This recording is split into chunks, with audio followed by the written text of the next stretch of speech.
Well, greetings and salutations, everybody. Welcome to the best damn movie-related show on the planet Earth, the John Campea Show podcast, coming from right here in our quaint little studio. I'm, of course, your host, John Campea. I'm joined in studio today by Ray Ora. Sugar tits.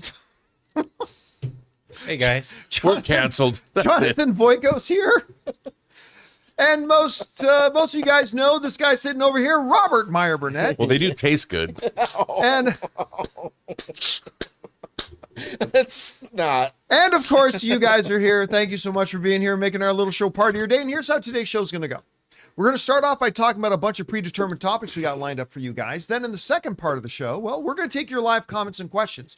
If you have a thought, theory, opinion, question, or topic you'd like us to address, go ahead and fire it on in right now to our tip link at www.streamelements.com/JohnCampea/tip. And as long as we deem it appropriate to be addressed on our show, remember, you're not buying a question to be read on the show. You're sending in a tip to support us. And if you send in a question with it that we think is appropriate, we're going to address it on the show. But here's a really good news about this tip link. It's actually good 24 hours a day, 7 days a week. So if you happen to be listening to our podcast a little bit later in the day, either on Spotify, Apple Podcasts, or your favorite podcasting app of choice, or if you're watching this video a little bit later in the day when we're not live, you can still send in a question. And if you send one in when we're not live, we'll just get around to answering it, as long as we deem it appropriate, on the next episode. All right, guys. That down, let's get things started with this, shall we? Severance, the season 2 finale, is tonight. And I'm going to tell you, I thought, what episode are we going on? 9? Yes. Right. So I Episode think 9. So the last one was 8. Yeah. I wasn't a huge fan of episode 6 and 7. Oh. I really wasn't. But the last episode 8, I thought was really, really good. And it set it up where finally Mark comes through the door and you know he's about to get some answers. Right. And now we're leading into the finale tonight. So as much as I did not really like episode 6 or 7, I think other than episode 6 and 7, I thought the season's been great. I particularly last week liked Mr. Milichik's conversation with the big, huge boss guy. And I forget the terminology he used. Eat or devour festilence or something like that. Festulence or... Eat, yeah, devour festulence. In other words, eat shit. It was such a great scene. I mean, I know he's a dirtbag, but I am really liking the Mr. Milichik character a lot. Anyway. Mr. Milkshake. Time for us to have our final predictions. All right.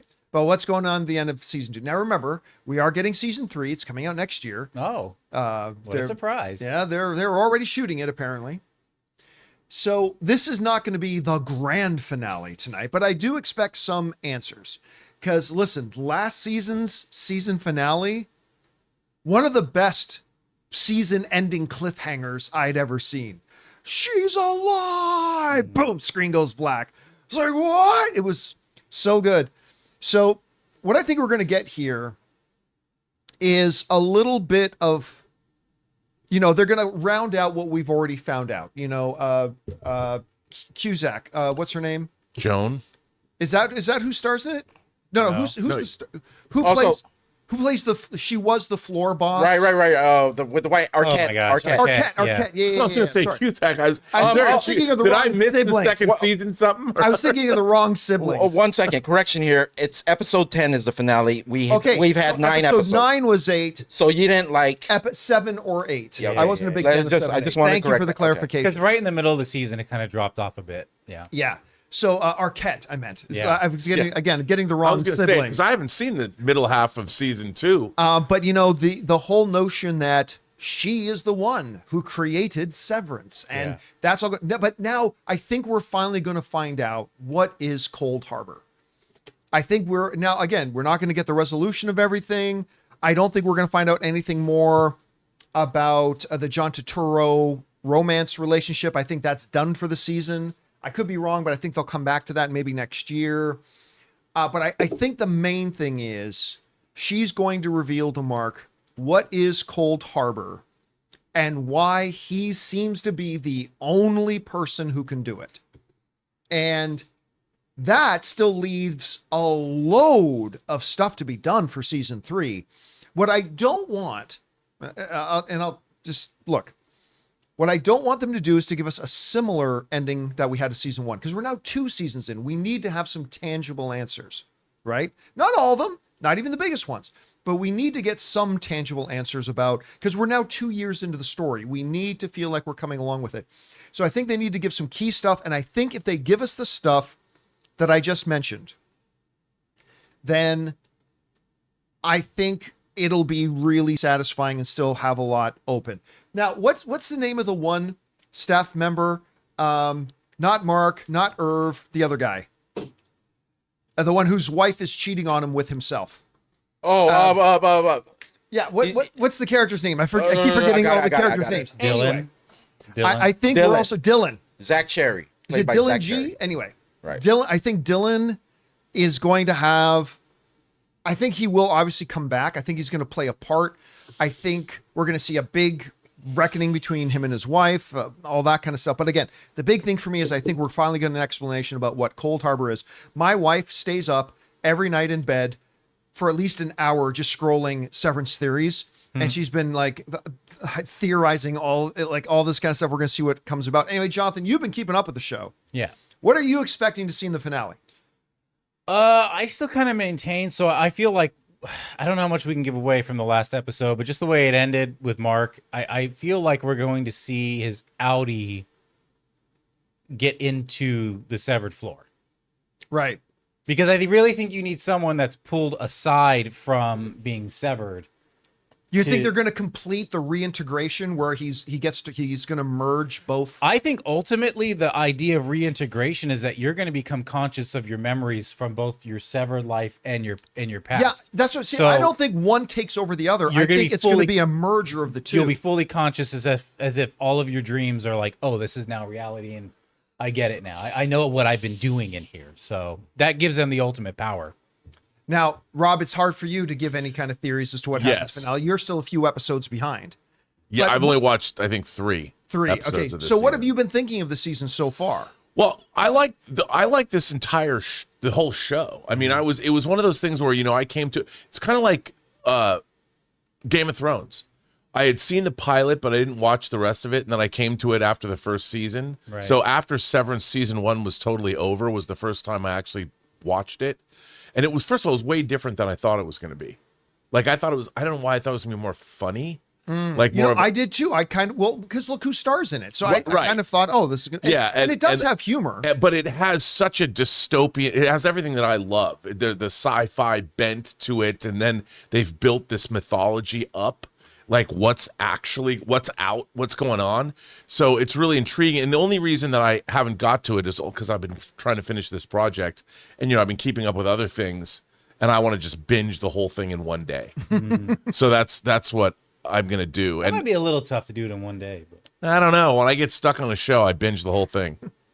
All right, guys. The question is for you. Tonight is the season finale of Severance. It's weird because we waited like 3 years for this new season to come, and now it's coming to an end. What are you expecting to happen in the finale? Whatever you guys think, jump down to the comment section below and let us know your thoughts. All right, guys. With that down, let's move on to this, shall we? Listen, it's got to be said, one of the truly best streaming services there are right now, and I mocked them before they launched, Apple TV. I remember they did, you guys have heard me talk about this, they did that big launch day announcement where they brought out all the stars of their first rounds of shows, and I said, this was the most uninspiring, flat, boring kind of presentation panel thing I've ever seen. This thing's going to flop on its face, but you know what? I love Apple TV Plus. I simply love it. I mean, I can't even remember half the shows that are amazing on it. I mean, it's just absolutely incredible what they've been able to do on and some of the best. I mean, look, even if all they had was Ted Lasso and Shrinking, that's all they need. And they're instantly. How dare you forget For All Mankind? Of course, For All Mankind. How dare you? Also, the first thing they promoted, I believe, was the morning show. I was about to say yeah. the morning show with Jennifer Aniston, a show that I thought looked totally throwawayable. And I'm not the target demo, but I finally got around to watching it like after it started, and I'm like, holy crap, this is a really good show. Like, they don't do the Netflix quantity game. They Right. strictly play more by the HBO quality game, and maybe even a little bit more extreme. And they've just been absolutely fantastic. I mean, show after show after show after show that they put out just continues to be top-notch television, rivaling even HBO. But do they make money? The answer apparently is no, and they lose a lot of it. The Wrap put up this report today that Apple loses $1 billion a year on Apple TV Plus claims reports. As a streaming service has 45 million subscribers, according to the information.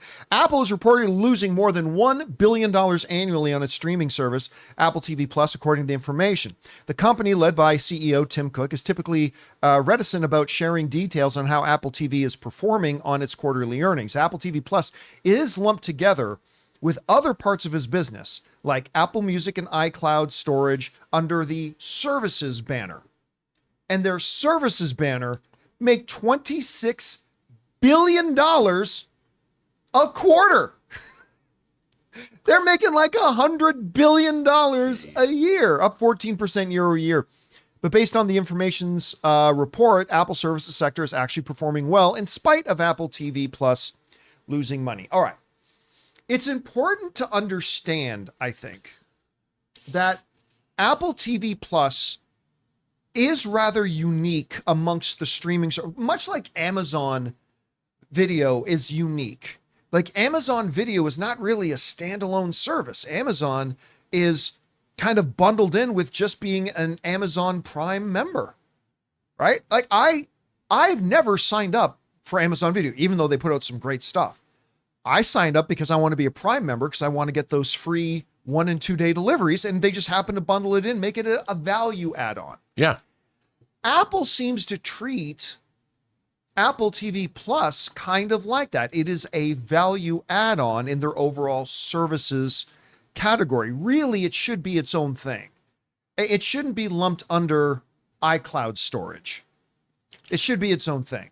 But still, whereas everything else under Apple services, Apple Music, Apple News, their workout stuff, iCloud, obviously, they're all profitable. They all make a lot of money. But Apple TV Plus is a loss leader in that. Rob, I think we agree that the quality of stuff on Apple TV Plus is insanely Well, just good. the picture that was just up. Can you put that picture up again? Yeah. Look at this picture. Shrinking. Silo. Masters of the Air, Bad Sisters, Silo, Morning Show. What's this? The Gary Oldman Show, which is amazing. Severance, Disclaimer, Bad Monkey. And that doesn't even have For All Mankind on there. And the Bird Box, that was a limited series that they did. Disclaimers on there, which everybody seems to rave about. Yeah, like. I mean, like you said, the quality of these shows, and Silo is a literary sci-fi adaptation. It isn't Foundation. Is Foundation Apple?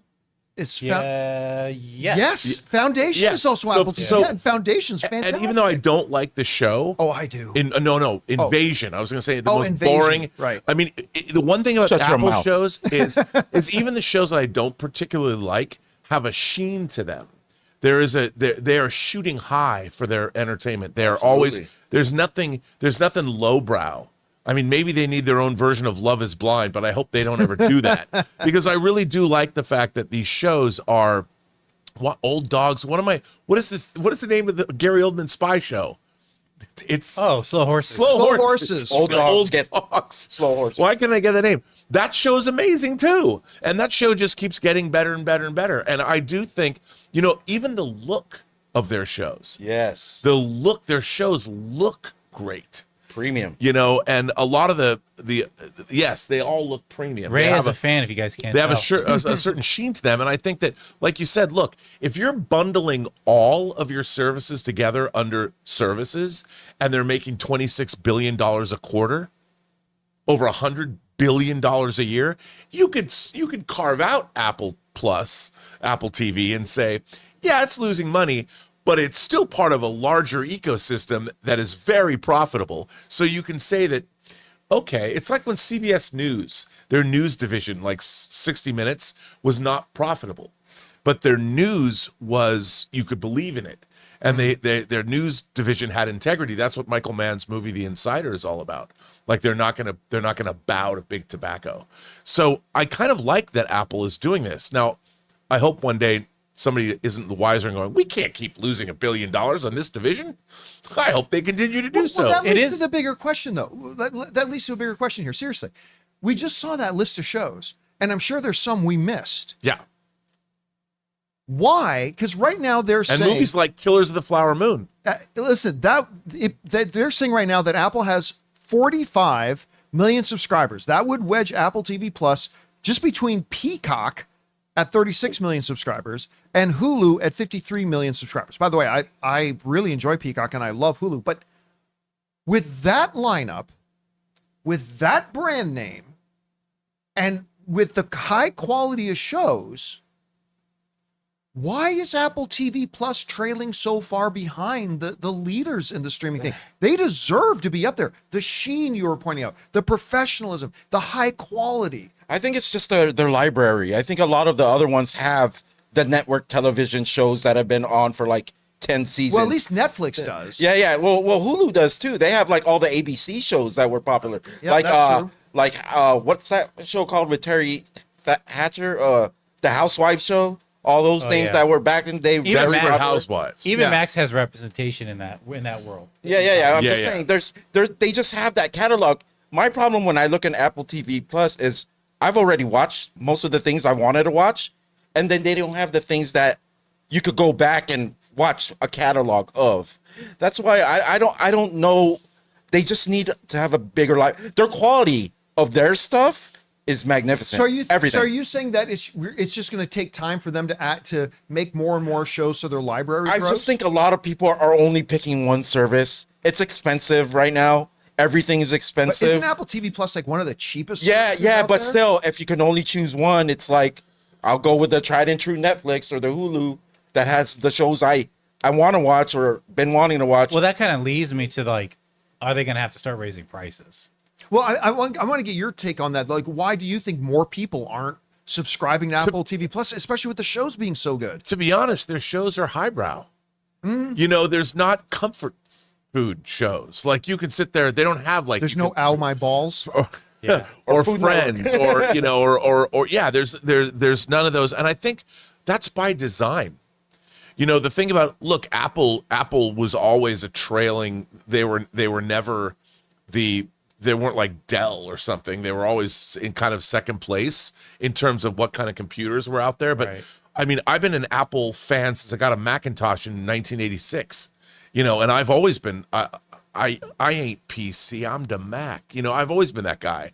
And I think that's what they've always kind of done. And I think they made a conscious effort to make this kind of programming, that they wanted programming that they could look at as a company and point to it and go, this is great television. They have a diversity of kinds of shows. Like when they do a feel-good comedy, it's Ted Lasso.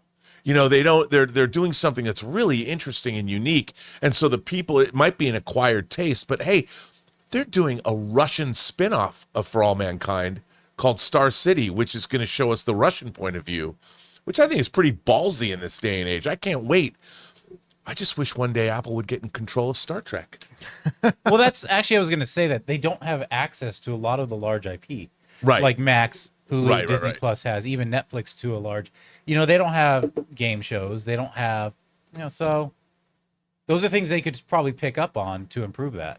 All right, guys. Question is for you. What do you think about this? Apple is, according to the reports, losing like $1 billion a year on Apple TV Plus, even though their overall services bundle, which it's a part of, is extremely profitable. Why do you think more people aren't signing up for Apple TV Plus? I mean, it might be the best streaming services out there if you're talking about a pure episode or like project by project quality base, like right up there with HBO and Max. So why is it losing money? Whatever you guys think, jump down to the comment section below and let us know your thoughts. All right, guys. With that down, let's go on to this, shall we?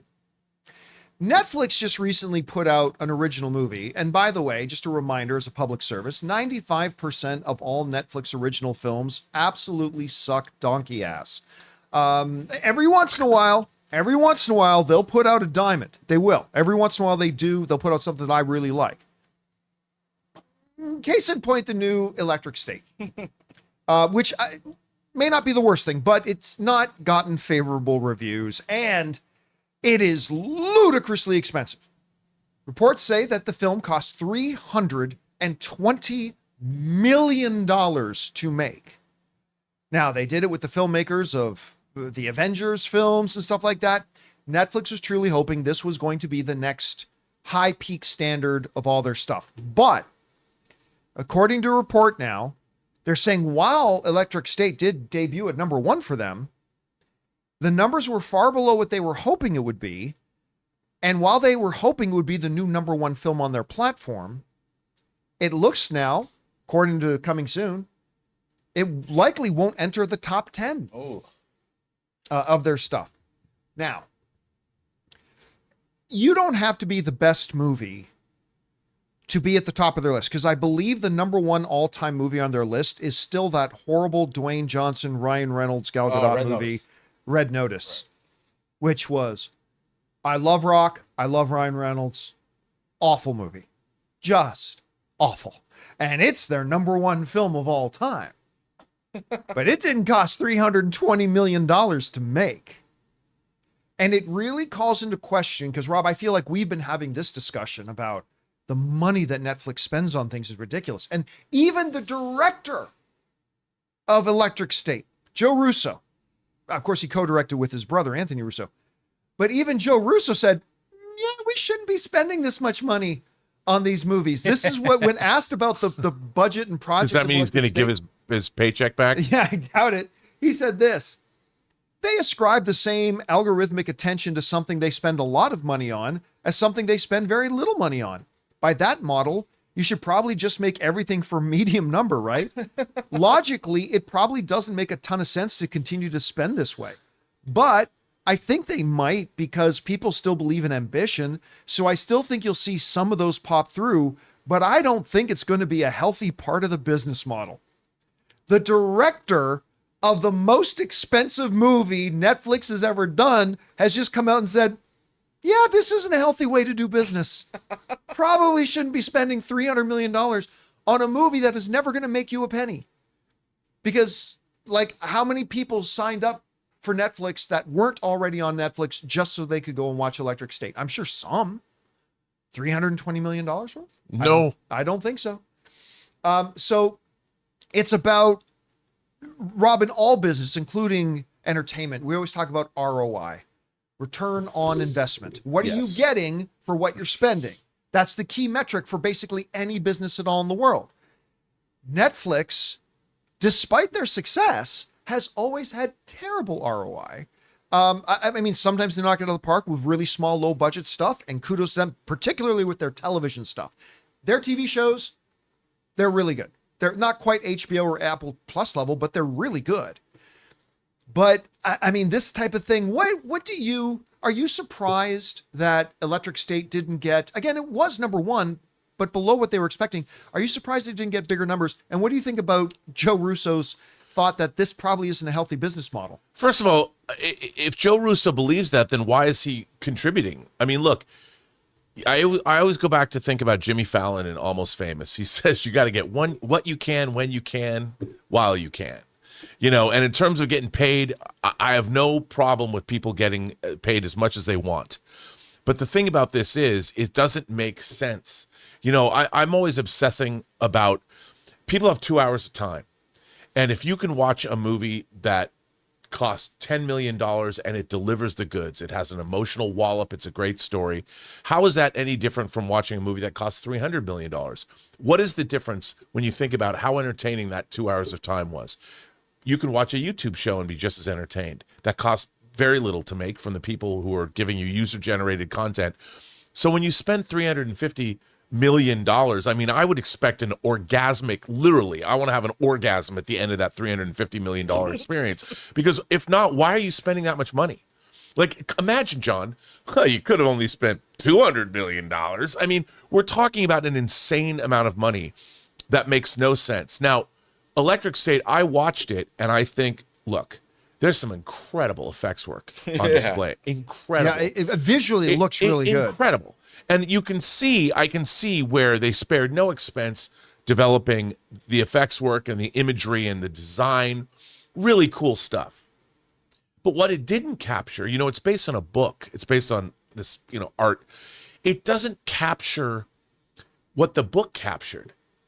And I'm like, in that way, there's something about that book. There's more of a sense of wonder to it.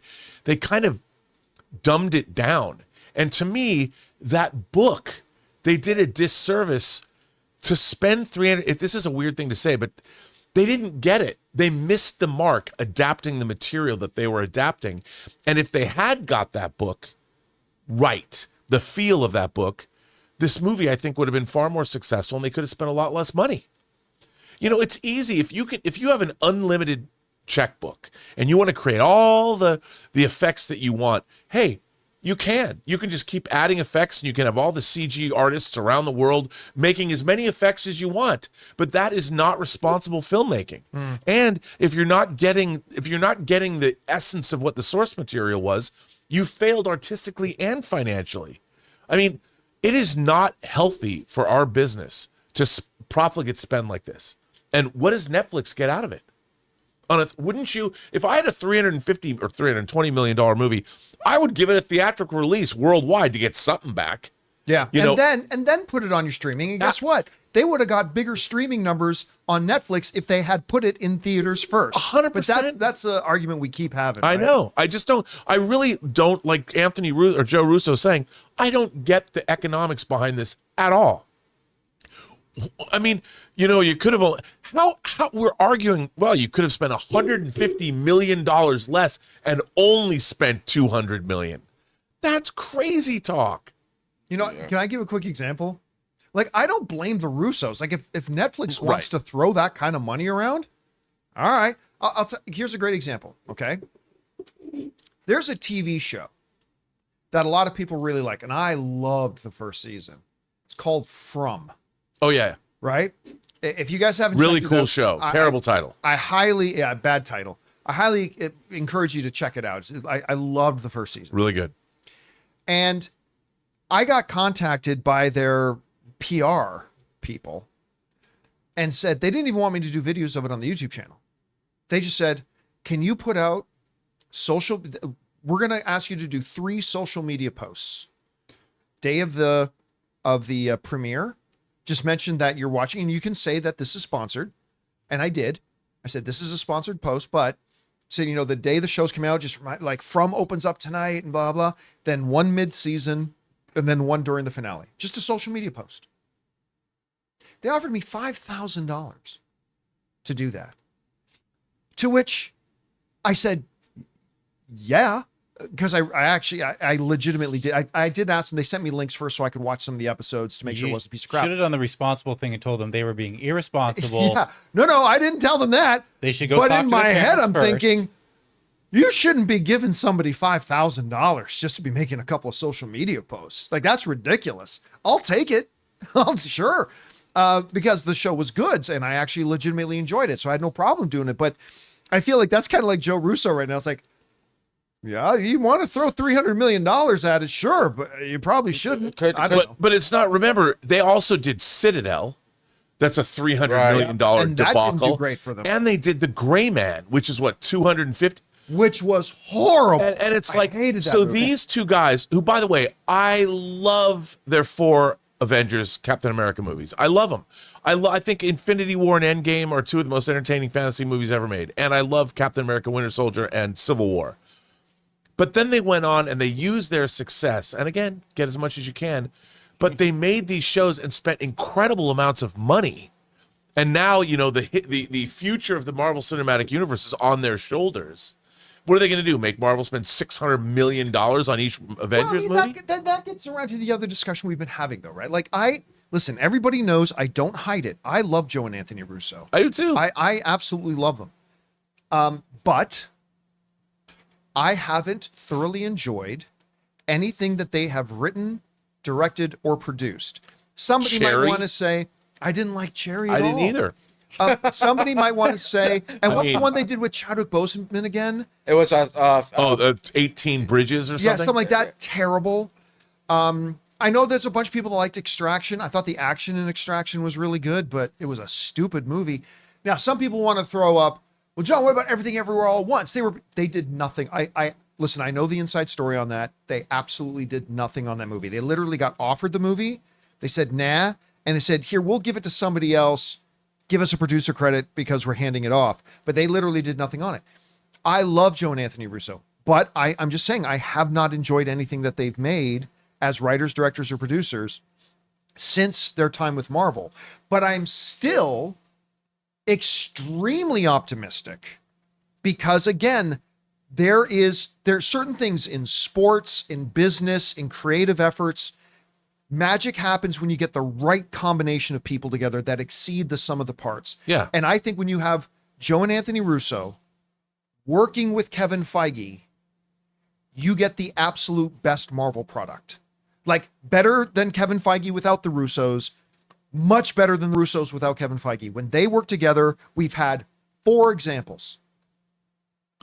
Winter Soldier, Civil War, Infinity War, Endgame, all of them arguably 10 out of 10s for a lot of people. Yeah, for sure. And so while I have been very dubious of their work without Kevin working with them, I think their partnership with Kevin Feige, I have zero. No, look, and look, to tell you the truth, I'm incredibly excited for Doomsday and Secret Wars, to the point where I just got, the 2 brand new Secret Wars omnibuses and delved into them, and I'm really excited, getting myself all pumped. Do you think the Russos can be indicted for defrauding Netflix? Did they actually? Turns out the Russos only spent $12 million on Electric State and then about $600,000 mattresses. Well, I mean, I just think about the fact that what if they spent $250 million on Electric State and took the $70 million and let 10 filmmakers make, $8 million movies like a Lee Wanell doing Invisible Man. Yeah. And then they had 10 movies that they could additionally put on Netflix for the same amount of money. All How right, about that? guys. The question is for you. What do you think about this? I mean, listen, it still got a lot of viewers. It did. Electric State got a lot of viewers. #1 on Netflix on their charts, but they're saying it was a lot lower than what they're expecting. Now probably won't even hit their top 10 all time. How do you guys feel about that? And Joe Russo saying, yeah, probably not a good business model giving us that much money to make a film. However you guys think about it, jump down to the comment section below and let us know your thoughts. All right, guys. With that down, we still got a few things to talk about, including we're going to play a little game of what's more likely. Also, Disney has officially announced this morning, Coco 2 is coming. We're going to talk about that, and leaked footage of a fight scene from that scrapped Batgirl movie has come out, which has re-raised questions about, hey, if Coyote versus Acme, that Warner Brothers scrapped, might get saved, could Batgirl get saved? We're going to talk about that stuff and a few things more. But before we do, we're going to take a quick second and thank one of the sponsors of today's episode of the John Campea Show podcast, our friends at BetterHelp. Guys, we want to take a second to thank a sponsor of today's episode, BetterHelp. Listen, guys, if you've been listening to me for any amount of time that I really believe that we need to start prioritizing our mental health. I often compare it to this. When we go to the gym to get ourselves more physically healthy, we see that as a positive step. We need to start looking at our mental health the same way and prioritizing our mental health. And that's where BetterHelp comes through. Therapy should feel accessible, not a luxury just for people who have lots of money. With online therapy, you get quality care at a price that makes sense and can help you with anything from anxiety to everyday stress. If you want to look at the numbers, traditional in-person therapy can cost anywhere from $100 to $250 per session, which adds up fast. But with BetterHelp online therapy, you can save on average up to 50% per session. Your mental health is worth it, and now it's within reach. With over 30,000 therapists, BetterHelp is the world's largest online therapy platform, having served over 5 million people globally. Your well-being is worth it. Visit BetterHelp.com/Campea today and get 10% off your first month. That's BetterHelp, HELP.com/Campea. Oh, and thank you to our friends at BetterHelp for sponsoring today's episode of the John Campea Show podcast. Caught a little off guard there. All right. With that down, guys, let's keep things going with a little game of what's more likely. Uh-oh. I jumped on our community/posts tab on our YouTube channel earlier this morning, and I posted asking for what's more likely questions. yes. We picked 5, and let's see what they are. Jonathan, what do we got up here first? All right, first up we got from Sector Forbes. John, what's more likely, Punisher showing up in an Avengers movie or She-Hulk getting a second season? Ooh, now listen, I think right on the surface, this looks like it would be an easy run, right? Like, oh, Punisher showing up in an Avengers movie. But I certainly think there's a chance that Punisher shows up in an Avengers movie. I don't know that he fits in an Avengers movie, so I think that's a little doubtful. Not out of the question, though. Little doubtful. And again, as somebody who hated the She-Hulk show, I still think the building blocks were there that if you actually want to do a second season of a legal procedural comedy, if you actually went out and got writers who could write legal procedural and who could write comedy, you've got the right casting, you've got a great character. I think she's so unique within the MCU.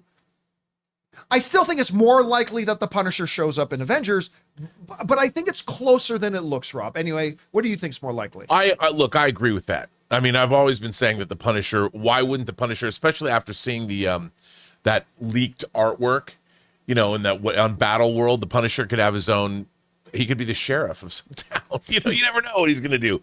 But yeah, I look, I think that the She-Hulk series, She-Hulk and Moon Knight were, actually She-Hulk, Moon Knight, and Secret Invasion were the most disappointing Marvel shows for me. And I thought that She-Hulk was a totally squandered opportunity, that it didn't even live up to its own premise, which bummed me out because I love Tatiana Maslany as She-Hulk. She was Jennifer. She was great. And I thought what they did could have been great. So if they said they were going to do a retooled She-Hulk TV series, I wouldn't bother me, but I don't think it's going to happen. And I do think Punisher's going to be in at least Secret Wars. All right. What do we got next? Craig says, Rob, what's more likely? We get a Mystery Men sequel or Tropic Thunder sequel? Wow. Ooh. Okay, wait a minute. I think a Les Grossman movie with Tom Cruise would be a Tropic Thunder sequel. It'd be a spin-off. And they've talked about it. They've talked about it for a decade. They've talked about it, and I think that now that after, and look, when you've had a final reckoning, you're looking for something to do with your life. So you want to make a comedy. You could, I mean, if they could bang out a Les Grossman comedy, so I think absolutely a Tropic Thunder sequel or spin-off or whatever is more likely. It could just be like Les Grossman, a Tropic Thunder adventure.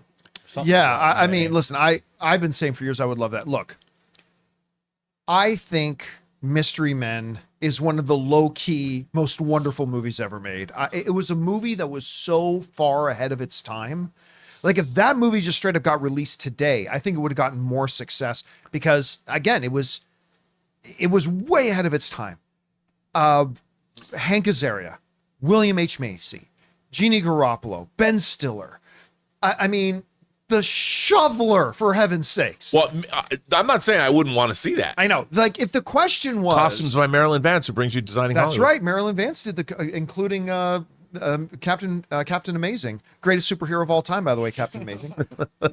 If the question was which one would I want more, I would want a Mystery Men one more. What's more likely? We're never getting a Mystery Men sequel. I've always wanted one, but it's never going to happen at this point. A Tropic Thunder one is still, whether it's a pure Tropic Thunder sequel, a Les Grossman sort of semi-spin-off Tropic Thunder sequel, whatever, I don't think that's going to happen either necessarily, but I think the chances are much more likely for that. So I'd say it's more likely we get a Tropic Thunder in some form sequel than a Mystery Men one. All right. All right, what's next?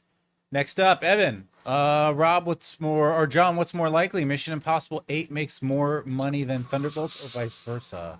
Ooh, that's a really good one. Because Yeah. again, I think Thunderbolts can be very successful, but I don't think it has billion-dollar potential. Ray, can you just double check this for me? What was the final worldwide box office of the first Guardians of the Galaxy movie? Because I think that is going to kind of be the bar, right? Like these are all B-level characters. Although to me, Red Guardian is 773. Okay, Red Guardian is a prime character. I think it can be successful, but I think success for Thunderbolts is the $500 to $750 million range. That's if the movie's good. At the same time, Mission Impossible Dead Reckoning Part 1, now just called Dead Reckoning, it underperformed a little. It still made a bunch of money, but it underperformed. Man, I'll say Mission Impossible. I think there's a chance this is Tom Cruise's last one. And they're calling it Final Reckoning. They seem to be angling it with one last time, like all that kind of stuff. Then again, we thought Mission Impossible 6 was his last one too, but I think this might be his last one. I will say it is more likely Mission Impossible makes more money, just by a little bit. Rob? I think you're probably right. Only because, look, that last trailer they released is jaw-dropping. And everything that those underwater shots with the submarine, the biplane stuff, bring it on. My problem with Mission Impossible Dead Reckoning Part 1 is that, they clearly, as Chris McQuarrie will tell you, they write as they go. That movie, of all the Mission Impossibles that McQuarrie's worked on, it suffered the most from having a plot that didn't really, it was pretty nonsensical. And it had great action scenes, great locations, but it really didn't hold together. It didn't get my juices flowing the way Fallout did or Rogue Nation did, but I think that they knew that, and I know that they stopped shooting for a while, or they stopped production. I think the script for Final Reckoning is going to be much more solid, so it's going to deliver the goods. But that said, if Thunderbolts is really good, it could have not quite Deadpool's success, but it could bring in the entertainment value. It could do $750 million, like a Guardians of the Galaxy. Or 850. But it's hard to say, but I'm going to go with you with Mission Impossible, but it's going to be close. Yeah, I think it's going to be close. All right, what's next? Just some guy says, Rob, what's more likely, Daredevil Born Again burning out by the end, or it becoming the gold standard for Marvel television going forward? Ooh, That's a good one. That's a good one. We are now 4 episodes in. I mean, are you going to go? No, he has to. I think that, look, I don't care what anyone says. It's a great show, and it's getting better every episode. Yeah, I agree with that. This 4th episode, even though I'm not too sold on the marriage, it's one of my favorite parts of the show. I know. The thing is, though, what's really interesting is the Wilson Fisk. He loves his wife. We already have seen how that relationship worked. So, like everything else, they're trying to put that back together, because what's really interesting about Fisk is he really loves his wife. Yeah. He doesn't like where he's at, and he has to deal with the fact that, well, you were gone, Wilson, and you slept with some other dude. That's a tough thing to swallow if you're Kingpin.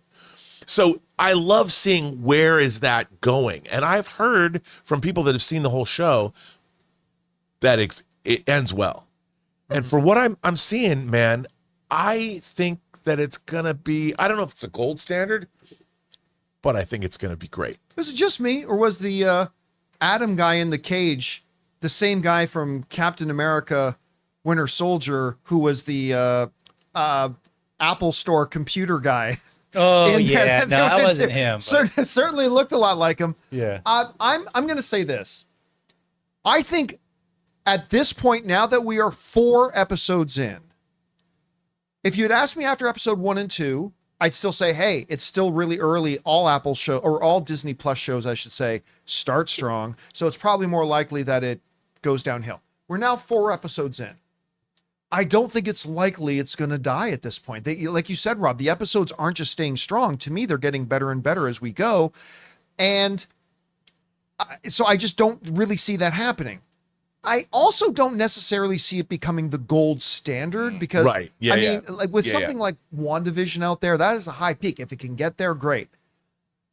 Now, I'll say it's more likely it falls off, but I don't actually think it will. It's just, I think that that's more likely. Did you read the report? I read this morning, that the Punisher scene, they had to rework it a little bit, and it happened much later in the series, and they brought it into episode 4. They brought it back into episode 4 to have the Punisher introduced earlier, and they had to do some reshooting to get the conversation. They had to change the conversation a bit, and I'm like, if they have that quality of thought put into the show and they're making those kind of changes, and by the way, that frequently happens sometimes. You're making movies, you can restructure things, move scenes around.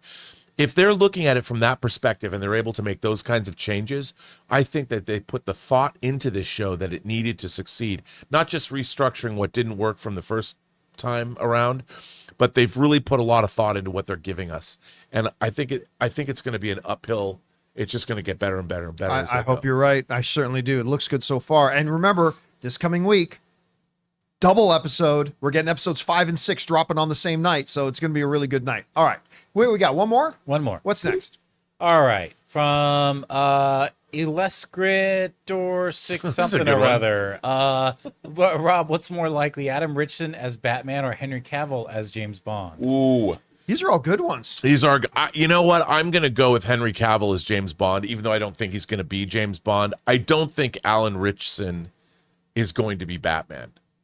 I just don't. The thing about Alan Ritchson is I love Reacher he's perfect in the role of Reacher. By the way, I new love him. episode of Reacher tonight. I love him in Reacher. I don't see him being debonair. Like Bruce Wayne has to be the debonair. I mean, he could be a good actor. He could be the Batman, but I don't know if he'd be a great Bruce Wayne. That's my fear. Okay, you know what my thing is, though? There was an episode in season 2 of Reacher where they go undercover at some big fancy opera. Yep. And he gets talked done about up that. in the tux and he's kind of playing Bart. And I'm like, I see a little bit of Bruce in there. With the right director, I see a little bit of Bruce in there. Well, he's the first guy you can believe. Like when you read the Dark Knight Batman and how Frank Miller draws Batman, Alan Ritchson is the closest human specimen I've ever seen to somebody that looks like what Frank Miller drew in The Dark Knight Returns. Yeah. I believe see him. somebody in live chat saying Richardson is a TV dude. He's not a movie star.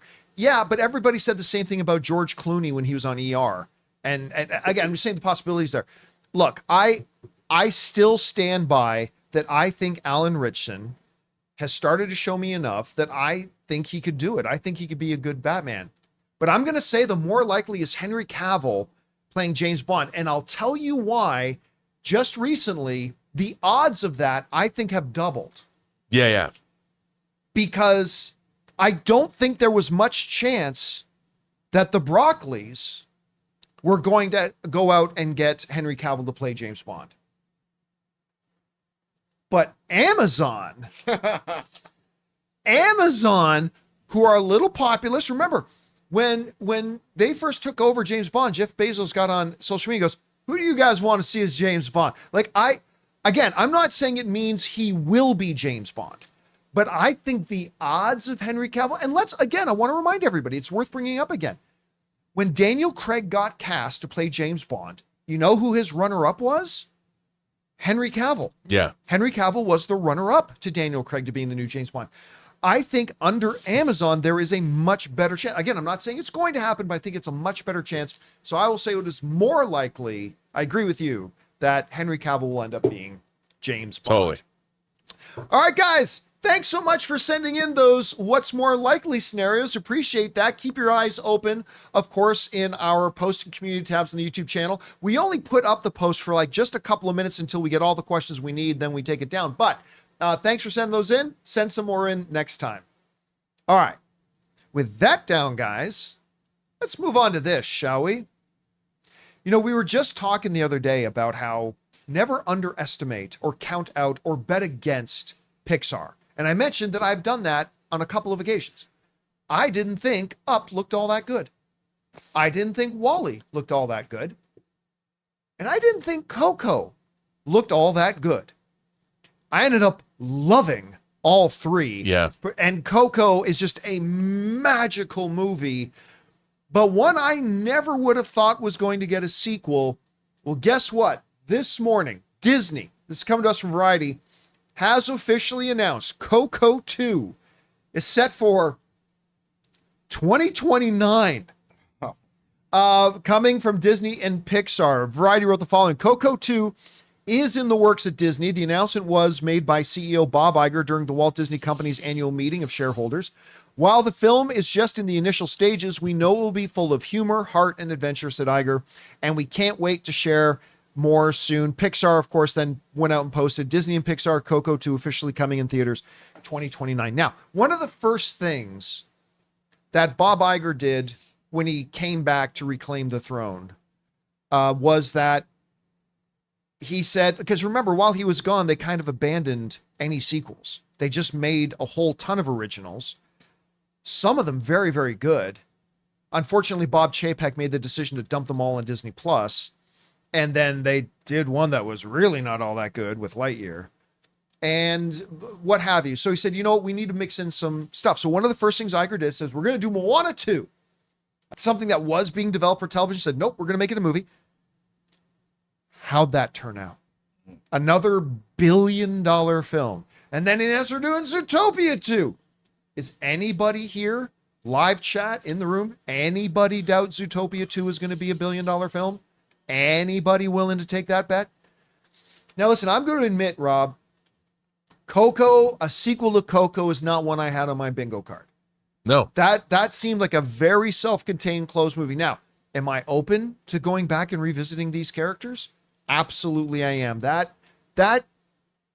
might be the most emotional, aside from Up, it might be the most emotional movie Pixar's ever done. It was absolutely gorgeous and beautiful. Listen, if I'm an executive, do I say, hey, let's do Coco 2? I probably don't.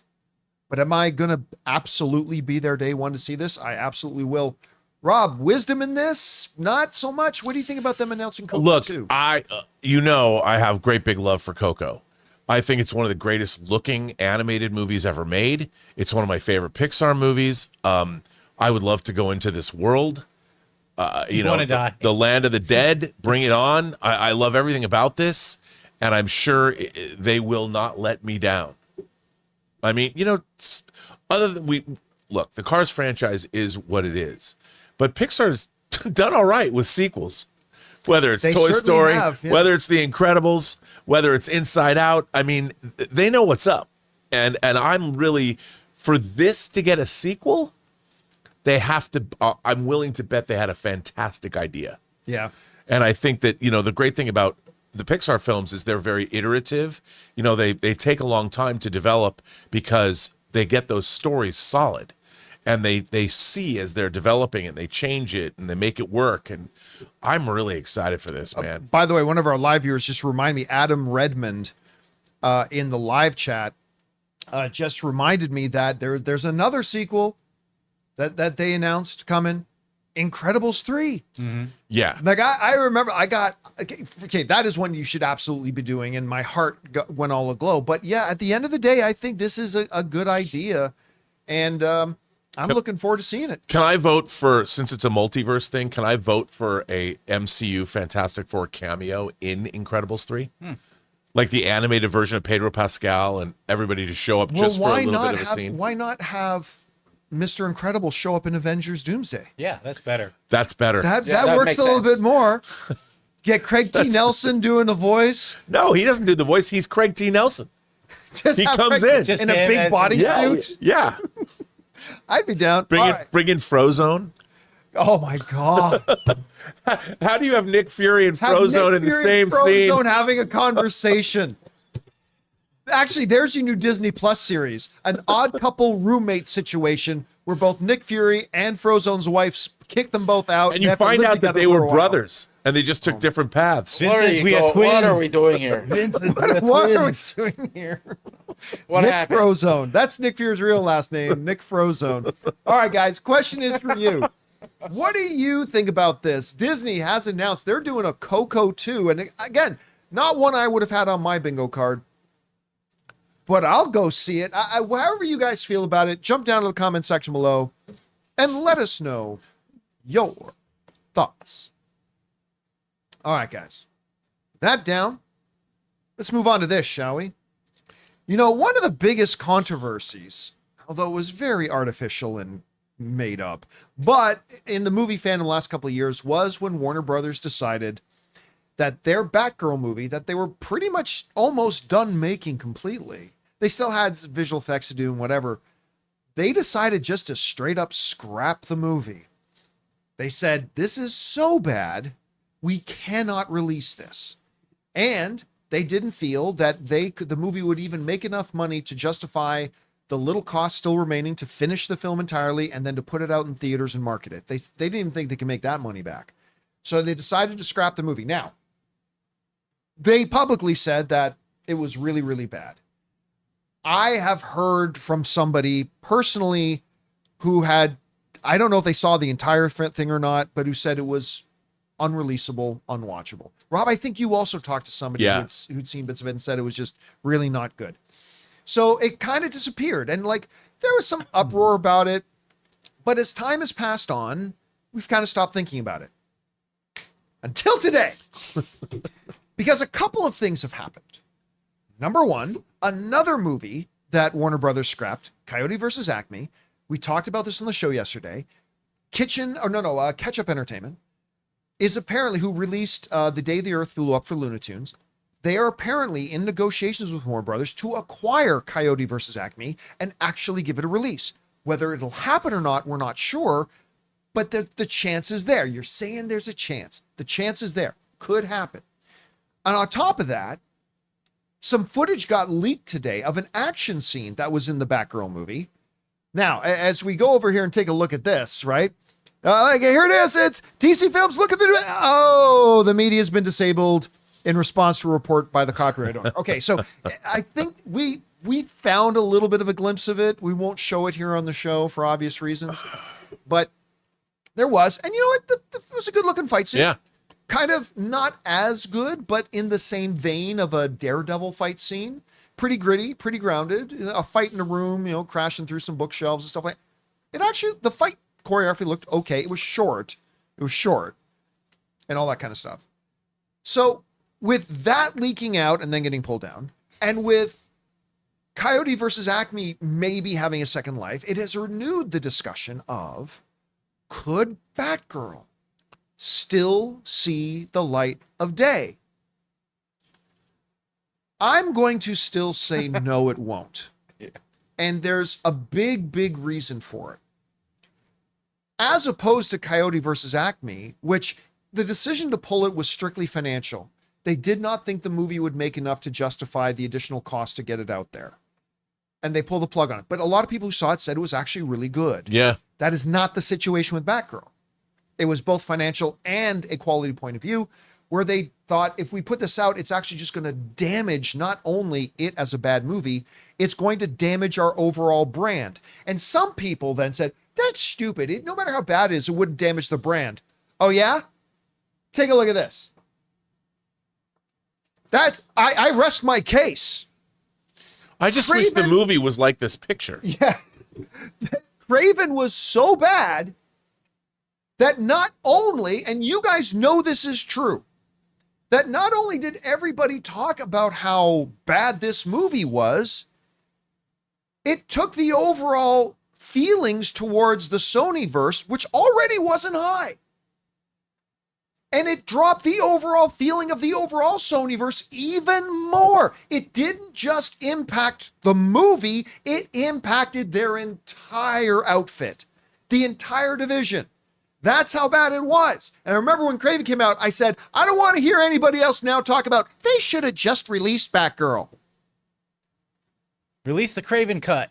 Release the Craven cut. It just, no, what should have happened was that they should have learned, Sony should have taken a lesson from Warner Brothers and not released Craven, because it just ended up doing damage to their overall brand. And to Marvel as a whole. You know, and to Marvel I mean, both Morbius and Craven are great characters, and they've got great stories behind them. And now, one of the great Spider-Man villains, he's a dead villain. You can't use him unless you're going to substantially I can't imagine the MCU investing any time into Craven now. Yeah. Now, here's the thing too. Ketchup is also in discussion. Warner Brothers is entertaining offers and discussions about maybe selling Looney Tunes. Like a whole parcel, just moving out of the Looney Tunes business and letting somebody else take it over. Warner Brothers is not looking for somebody else to buy DC. They have big plans for DC. They have high hopes for DC. So if you think that Warner Brothers is going to let somebody just release Batgirl when James Gunn is trying to get a DCU up and running, even if you market, oh guys, this isn't connected to DC, Never does not matter. There is, in my best Vince McMahon, no chance in hell that they're ever going to let this be. The only way anybody lays eyes on this movie is if somebody breaks into the building some night and leaks it online. That's the only way I think it sees light of day. Anyway, Rob, understandably, there is renewed discussion about Batgirl maybe coming out with the Coyote versus Acme and with the fight scene leaking. Where do you think the chances stand that maybe this does get seen the light of day? I think you're absolutely right. There's no way. You know, the DC brand is undergoing right now an entire reinvention. It's not just Superman coming out in July. You've got a Supergirl film that's in the middle of production right now. And they've made a substantial financial investment into this. You have Creature Commandos that we've already seen.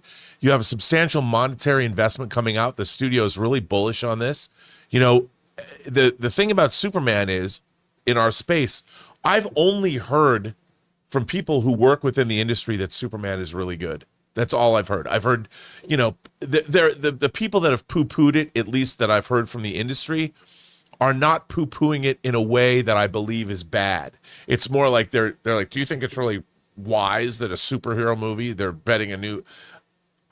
If the movie's good, like you always say, winning cures everything. Yeah. There's no way they can release even a mediocre Batgirl film in this day and age. Batgirl's a very viable character, or whether it's the Oracle incarnation of Barbara Gordon or whether it's Batgirl herself, important character. Why would you want to do that? You're in the middle of an entire reinvention of DC. It would be a dumb move. Look, do I want to see the Batgirl movie? Yeah, I kind of do. I mean, we live in a world where Batman and Robin was released as a big Batman movie once. I mean, it's not like the studio has this, hey, Shaquille O'Neal is Steel. I mean, it's not like we haven't seen mediocre superhero movies in the past, but not now. Not now. And I think it would be counterproductive for everything that Warner Brothers wants to do. Yeah, I just, then you always got to, whenever you're proposing something, you have to ask, what's the win? What's the upside? What is the benefit of doing this? And you're going to come up awfully thin trying to come up with benefits of releasing a Batgirl at this point. And I have to say, Warner Brothers is making, we didn't talk about this, but Warner Brothers made a big move where they brought their movie Weapons, Zach Krieger's follow-up to Barbarian. Right, yep. They brought it from 2026 up to 2025 because I have heard in test screenings and this studio, it's a banger. And to be fair, I read that script and I'm like, if Warner Brothers knows what they have, they know what's good and what's not good. And I think that they're making moves. I think right now with their profit, the company's on a little better footing than it was, say, a year or 2 years ago. Yeah, they've turned it around. Yeah. I think they're really paying attention to what they need to do. And look, until Superman comes out, there's going to be no one's going to believe. You know when it was, you'll believe a man can fly? Yeah. I think what Superman is going to do for everybody, you're going to believe in the DC universe. I sure that hope the so. DC universe will fly.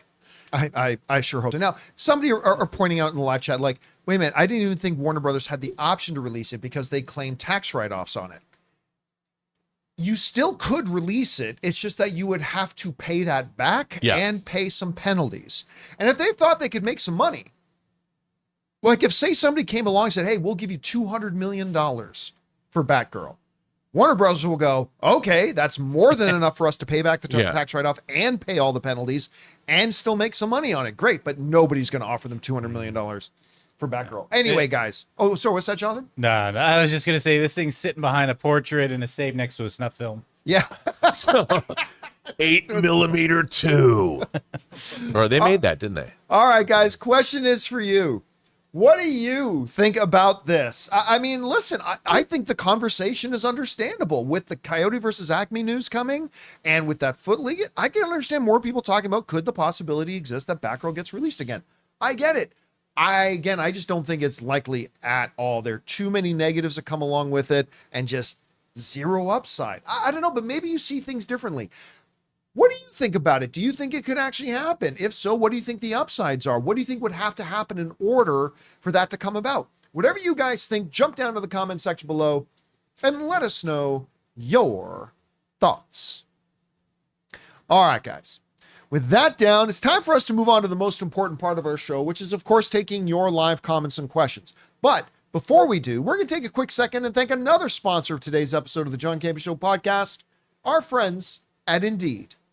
We want to take a second and thank a sponsor of today's episode, Indeed. Okay, so you just realized your business needed to hire somebody like yesterday. How can you find amazing candidates fast? Easy. Just use Indeed. When it comes to hiring, Indeed is all you need. Stop struggling to get your job post seen on other job sites. Indeed's sponsored jobs helps you stand out and hire fast. With sponsored jobs, your post jumps to the top of the page for the right candidates so you can reach the best talent faster. And it works. Indeed's data shows that sponsored jobs get 45% more application than non-sponsored jobs. The thing I'm impressed most with Indeed is how fast it makes hiring. When I was looking to hire somebody for the John Campea Show, the process felt slow and overwhelming. I hate it. I wish I had used Indeed. And you want to know how fast Indeed is? In just the minute that I've been talking to you, 23 hires were made on Indeed worldwide. So don't wait. Speed up your hiring now with Indeed. And for listeners of this show, you get a $75 sponsored job credit to get your jobs more visibility at Indeed.com/Campea. Just go to Indeed.com/Campea and support our show by saying you heard about Indeed here. That's Indeed.com/Campea.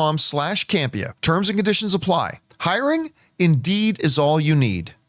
And thank you to our friends at Indeed for sponsoring today's episode of the John Campea Show podcast. Hey, Sony, maybe you should have used Indeed to find some directors for Craven. Just saying. Anyway, with that down, guys, let's move on to your live comments and questions, shall we? Jonathan, what we got up first? Okay, the Anonymous 2 says, hey, John, did you notice the Accountant 2 trailer? That the 2 looks like it's a 2 to the second, so like a 2 To the power 2 squared. of 2. Yeah. Yeah, 2 squared. In the trailer, it's placed in the upper right corner of the T in the word accountant. Pretty cool since the movie deals with someone great at math. I'm going to be straight up honest with you. I never noticed that. And maybe it's like 2 because now it's Ben Affleck and John Bernthal working together. I don't know. Maybe, again, I didn't even notice it, and I'm really excited about this movie. I never noticed that in the trailer, but it would be a nice little, have a little meaning to it. That would be interesting. Yeah. All right. What's next? Okay. Victor says, I have a shrinking question. My dad has early stage Parkinson's, so I've avoided watching this series so far. Is that a big part of the series with Ford's character trying to decide if it would be too much for me? Thanks for the advice. Well, I mean, I can't really answer that not knowing you. Like asking what you can handle. Like, it is a significant part of, so Harrison Ford's character in Shrinking, he's a world famous predominant therapist, right? But he's in the very early stages of Parkinson's. And one of his storylines, it's not the main thing about him, but one of his storylines is that he's trying to manage and slow down the progression of the disease, right? And it's definitely a prominent part of the character and what he does, but it's got a much bigger role than that. It handles it all in a very perfect and beautiful way. So there are some people, like for example, me, I've recently lost 2 dogs in the last couple of months.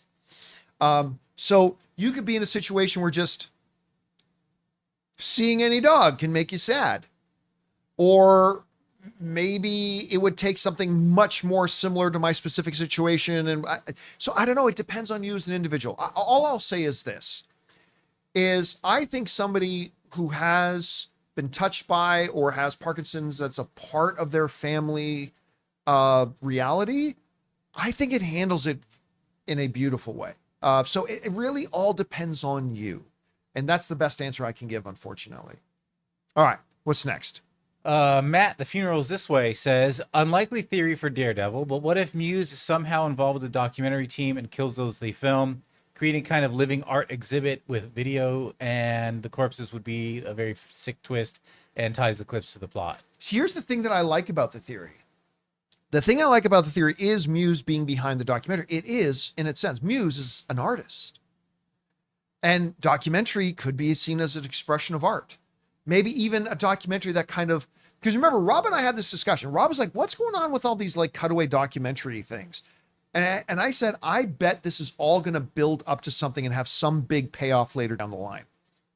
It wouldn't shock me if Muse is the one behind making this little documentary and he uses it as the context of his art, not that he kills the people he's interviewing, I don't think he does that, but he uses it as the background, as the justification and the context for what he's doing, as the overall expression of his art.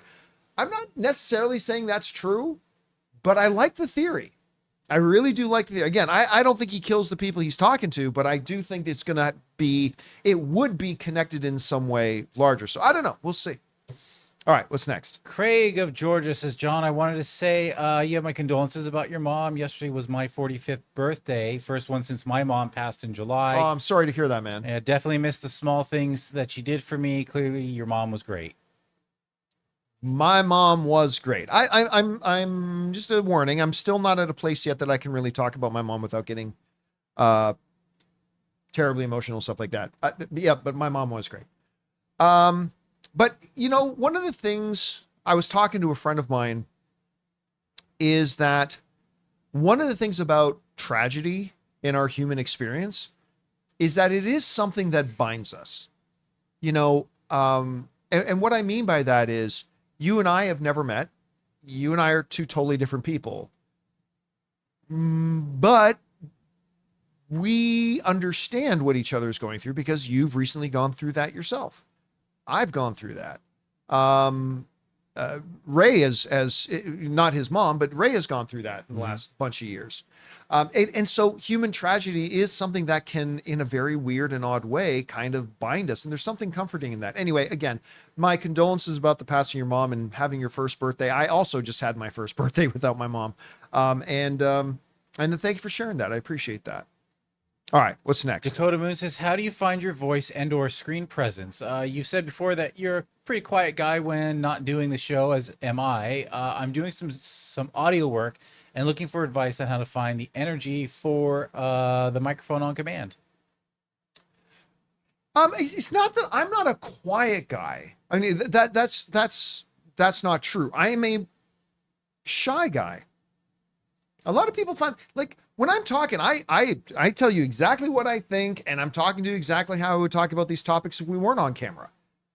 But I am more of a shy guy. You don't engage. You're not going to engage in a group of I'm not. When I walk into a room of people, I'm not the guy who just runs up and introduces myself to people. I have not crippling, not as bad as other people, but I have some degree of social anxiety. I don't have a lot of social competence. I don't. I often talk about the fact that, I've stood up in Hall H and moderated in front of 6,000 people at Hall H at Comic-Con, but I feel way more at home there than when I step off the stage and there's 6 people waiting to meet me and talk to me.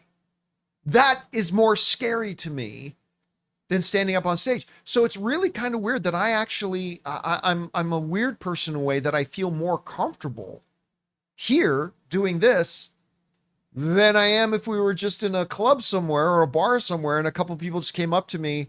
Don't get me wrong. I love it when Ann and I are out and people come up because they've watched the show and they come up and introduce. I love it when that happens.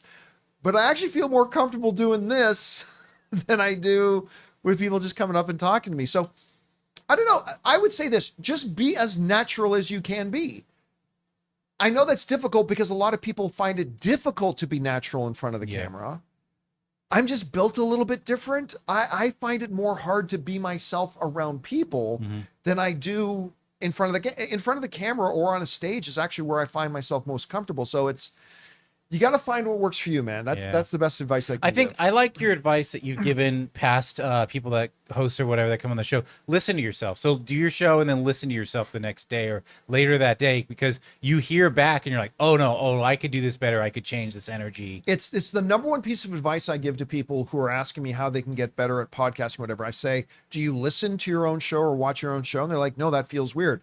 Like, well, get over it. You're never going to identify what's working in what you do and what's awkward in what you do unless you did. I watch the John Campea Show or listen to it when I'm walking every day because I'm never going to know how to identify negative quirks that's working into my presentation, the things that are really working. It's something you got to stay on top of. So absolutely listen or watch your stuff every time you do it. All right, what's next? Adolfo says, with the leaked concept art for next Avengers movies, do you think directors should just let the fans in on the process of making a film? No, that's ridiculous. For example, what if the Russos showed the concept art to interact with them and see reception? Nope, that's the that is absolutely the dumbest thing in the world. Because there is no such thing. There's no such thing as the fans' reaction. Yeah. There is no reaction the fans give where the fans are 100% in unity together. I see all these headlines. Fans love this. I'm like, not all fans did. Fans hate this. No, actually, most fans don't hate that. Everybody thinks they speak for the fans. I said this before, I'll say it again. There was a great NFL coach who, was asked by a reporter once, do you think you should listen to the fans when they're calling for this? And the coach said the most brilliant thing that I think absolutely applies to filmmakers too. Coaches who listen to fans are destined to be sitting with them next week. Think about that. You're the filmmaker. If fans knew what they were talking about, we know what we like and what we don't like when you put it in front of us. But yeah, no, directors should 100% not listen to fans because which fans are you listening to? You get one half of the group that think they're the fans, and then you get this other half that thinks something completely different, and they think they're the fans. So you know what? Make the best thing possible. Make what you think the audience in general will appreciate and like, and maybe you'll be right, and maybe you'll be wrong, but no, they should never, ever try to involve the fans in the process of making something, because if that fans could do that, we'd all be big Hollywood filmmakers, and we're not. The movies will never come out. And the movies will never come out. Oh yeah, I mean there are people who feel entitled, like the fans should be involved in all film, and it's like, no, go make your own then. Yeah. All right, what's next? Anonora, something like that. Anonora. Yeah, Anonora. Recently reread Shakespeare's Julius Caesar. Even checked out the 53 film with Brando. So good. Got me thinking, do you think there would be enough of an audience to justify new Hollywood production of it? If they do you think it would be smarter to keep the language but maybe change the setting like Baz Luhrmann's Romeo and Juliet, or retain the story outline but heavily adapt the storytelling with West Side Story? It's a wild how relevant Julius Caesar is. I think a redoing of Julius Caesar done on a grand epic scale, like directed by one of the three amigos, or something along those lines, I think would be astonishing. What I would do is definitely set it as an epic period piece, and I would have a hybrid of the language. I would use a lot of Shakespeare's direct dialogue, but I would also modify it a little bit so it's a little easier and more friendly for modern audiences. I think that done right, could be epic. Could be absolutely epic.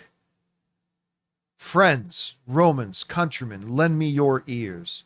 I come to bury Caesar, not to praise him. The evil that men do long lives after them. The good is often interred with their bones, and so let it be with Caesar. I mean, I don't know who you get to play. I mean, obviously Daniel Day-Lewis comes up, whatever. But I think if done right, it could be outstanding. Definitely better. Just don't let Ridley Scott do it.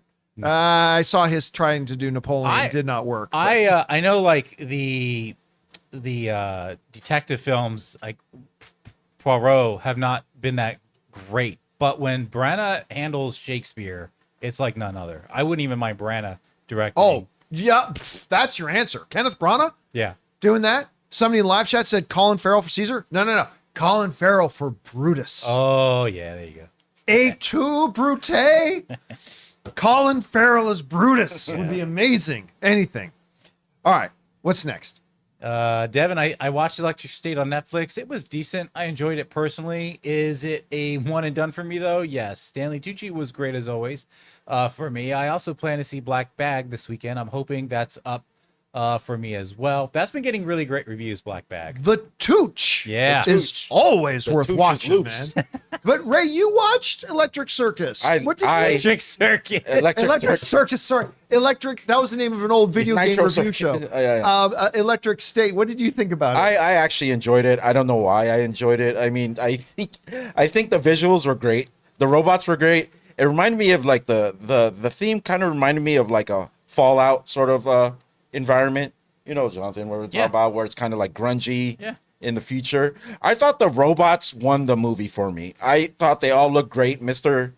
Peanut was great. Whatever that character that they had with the big smiling face, all of that worked for me.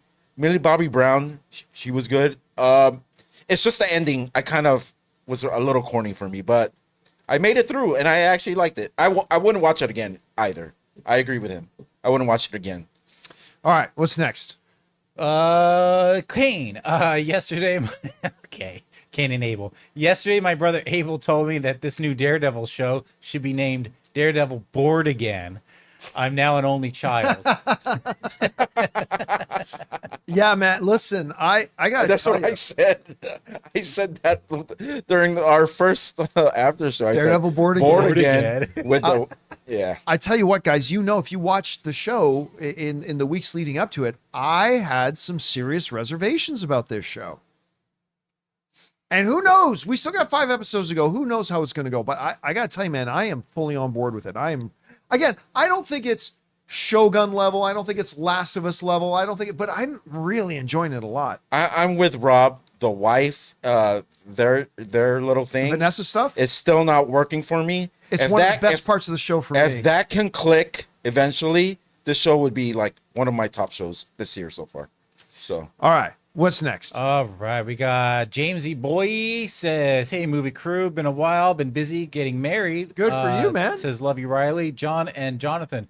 What was the first movie you and your wives went to go see as a married couple? If you can't recall, that's fine. Maybe Happy Memory from those early days." I have no idea what the first movie Ann and I watched as a married couple was. I had to look at the possibilities because I got married in 2014. I remember the first TV show we watched as a married couple. The first TV show we watched as a married couple was Tosh.0. Oh my gosh. wow. And I remember, It set the tone. I remember that because, I mean, I remember the first movie Ann and I saw together, but I don't remember the first movie we watched as a married couple. I remember the Tosh.0 thing because we got married at our house. We had a ceremony in our backyard. At my parents' house. We had a ceremony in our backyard, and it was honestly great. I couldn't have asked for anything better. We had this big ceremony in our backyard, and then we just had the reception and the party. We had it catered at our place, and then a bunch of, because I got a real thing about drinking and driving, so we invited a bunch of our guests just to stay at the house for the night. And so a bunch of our closest friends crashed for the night.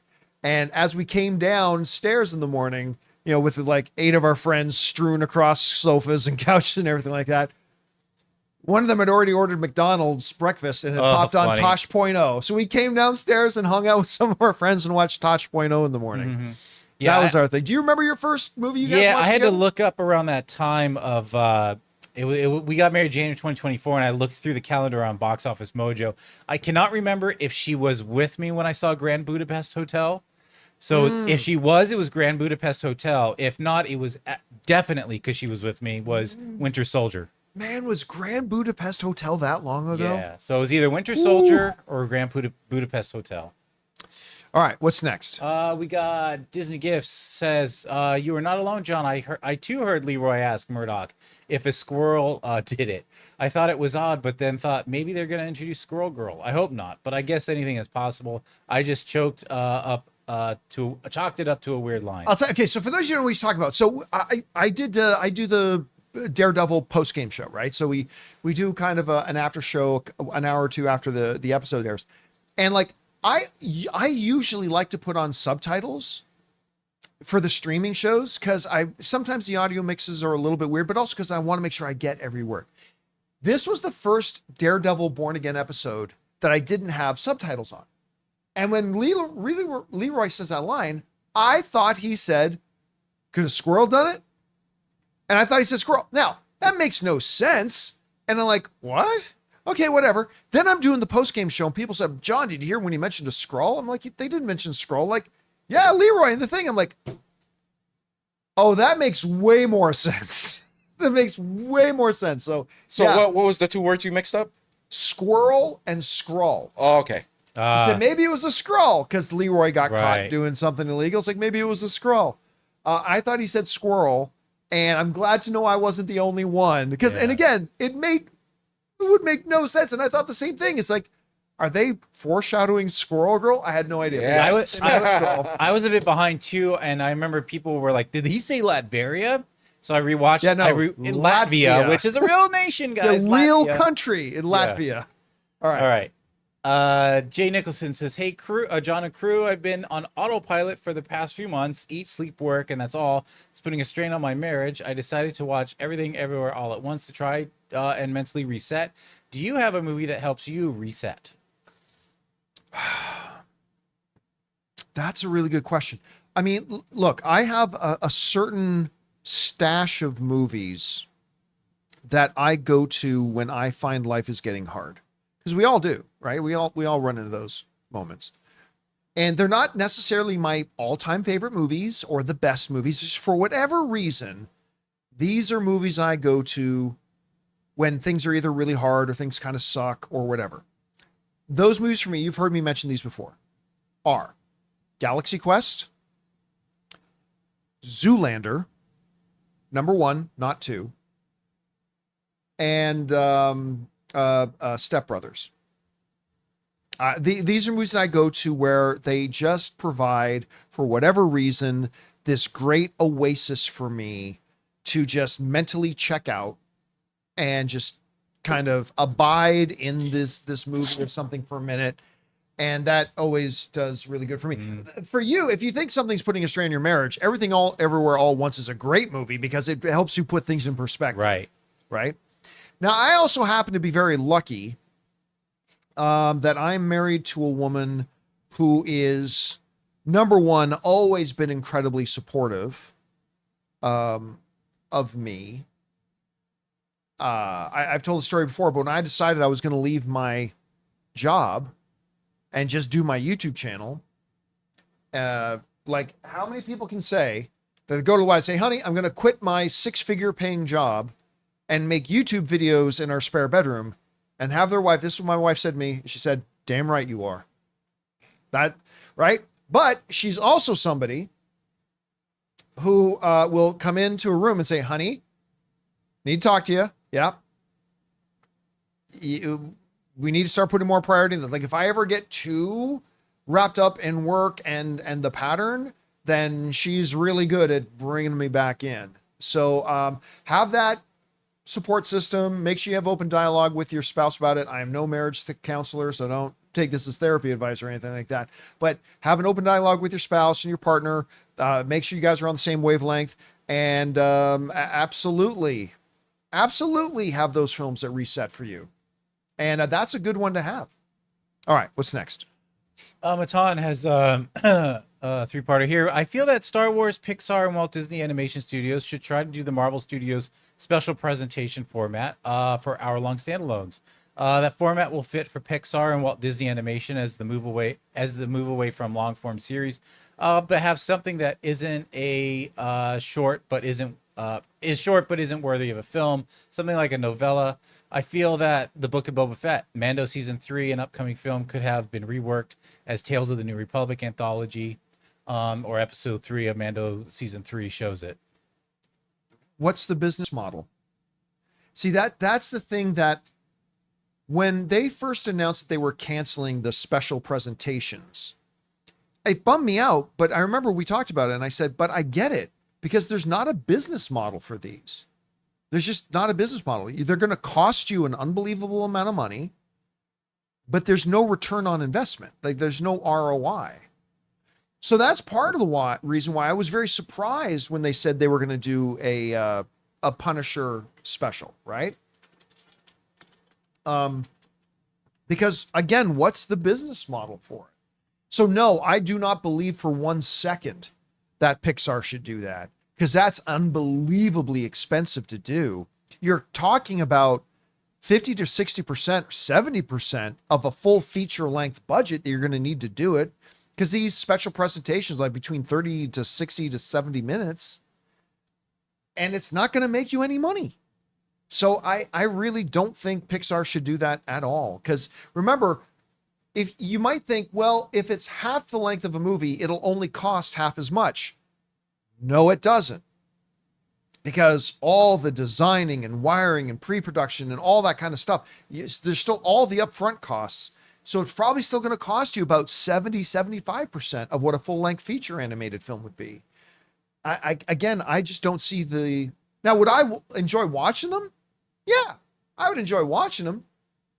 But it won't make them any money. It's far wiser for Pixar to do these little 2-minute shorts than it is to try to make a 30, 40, 50, 60-minute one-shot special. I would love to see it as a viewer. I just don't think there's a business case for it. All right, what's next? Just a Tip says, sorry, excuse me. Earlier this week, you argued that God of War Season 2 was not greenlit. Seems Ronald D. Moore disagrees. He was interviewed on Katie Sackhoff's pod last week. Said they have 2 seasons. You should check it out. It's a great interview.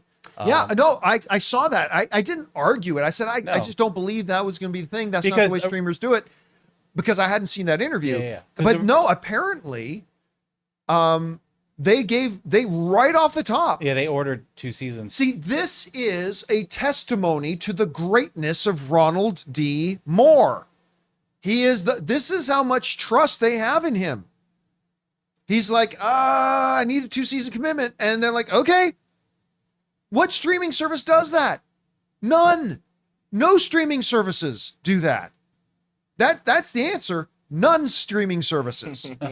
And because it's Ronald D. Moore, they say, you say you need 2 seasons minimum? Okay. You got it. He is the greatest showrunner in the world. And I think it's great. Like, I was really surprised to hear that, because that's just not how streaming services do it. They don't greenlight a season 2 before season 1 has come out, because the streaming model is very different from the television model. And that spells great. That's great news for God of War. Super great news for God of War. Super great news for those of us who are looking forward to it. Yeah, I was very, very happy to read that. All right, what's next? Mega Red 2-parter says, I'm part of a TV club with friends, like a book club, but we watch a TV show and discuss it over Zoom. So far, we've done Better Call Saul last season, Lost, Twin Peaks, Daredevil, Netflix run, and now Severance, with Severance wrapping up. Do you have any suggestions for similar shows? Ideally, something with intrigue, mystery to facilitate good conversation. I was thinking The Leftovers, but I'd like something that's currently airing or still with new seasons coming out. Paradise. Oh, yeah, that'd be good. Paradise completely fits. Now, I would have other shows I would say, but according to your criteria that you're mentioning, Paradise. With some intrigue, mystery, unraveling things. Paradise is and it's been greenlit for season 2. It's a wonderful show. Again, not on the same level as Shogun, Last of Us, House of the Dragon, but it's a great show. You should definitely check it out. What about Monarch? Are they coming out with another season or no? Oh, they like Anna Sawai literally just posted on social media the end of production for season 2. Nice. So they're all wrapped on shooting for season 2 of Monarch. And I don't know how long they have to spend on post-production or when season 2 comes out, but that's not really lined up with his criteria, right? Like, I would have said shows like Shrinking, like I always do, but from the criteria you laid out, Paradise is your bag, man. That's your game. Go pick up Paradise for you guys. All right, what's next? Rhinosaurus Rex. My reaction every time talks of bringing Batgirl or Snyderverse back from the grave come up, screams, my God, is the movie equivalent of herpes? Because it refuses to go away. This no, this tip doesn't rhyme. I don't care. I'm sick of hearing about it. I mean, look, I don't disagree with you, but under the circumstances, I get it. Under the circumstances, because prominently, Warner Brothers had 2 films they axed that were either completely completed, like Coyote versus Acme, or just about completely finished, like Batgirl. And they were both things. And then yesterday we find out that one of those 2 axe movies might get a second chance at life. it's reasonable then that a lot of people would bring up the question. So about Batgirl, like that's understandable. Like I still think there's no chance in hell, but it's understandable why it became a legitimate topic for people to bring up, and hence why we then talked about it on the show today. So yeah, I still think no chance in hell, but I don't think it was a stretch or completely unreasonable for people to bring it up, considering what's happening with Coyote versus Acme, and the fact that action, like a very, very rough kind of action scene behind the footage stuff got leaked today. So, and then promptly pulled down. But yeah, I think it was understandable. All right, what's next? Daniel says, John, episode 4 of Wheel of Time season 3 is out, and it's incredible. Very faithful translation of one of the most important and iconic sequences from the books. I was totally blown away. This season has been amazing so far. Bring on that season 4 renewal. I have not started watching season 3. But you know, this is a good example of this. Is Wheel of Time Amazon as well? Yeah. I think it is. Okay, so Wheel of Time, I didn't hate the first season. I thought the first season was okay. But season 2 was a definite improvement. Kind of like the same way Lord of the Rings, Rings of Power. Season 1, not good. Had some things going for it, but overall, not good. The season 2, they adapted. They turned it around. Season 2 actually was pretty good. Not amazing, but pretty solid. They've done kind of the same thing with Wheel of Time. Like I thought season 2 was definitely an improvement over season 1. And I have not started watching season 3 yet, but everybody that is writing in about it is saying season 3 has taken it to the next level. Everybody's saying season 3 is like really good. Yep. So it's exciting for me as just a viewer to see that Amazon can just come out and crush certain shows like Invincible, The Boys, Marvelous Mrs. Maisel, like all these types of shows that were just fantastic right off the bat. But it's also kind of good seeing that they can, when they come out and don't knock it out of the park right away, like with Wheel of Time or with Rings of Power, that they have the ability to then go into the locker room, change the game plan a bit, come out and improve. So that's very promising. So I'm looking forward to watching season 3. I just haven't gotten around to it yet. All right, what's next? All right, along the same lines, Johnny 2 says episode 4 of season 3, third season of Wheel of Time is the best hour of television this year.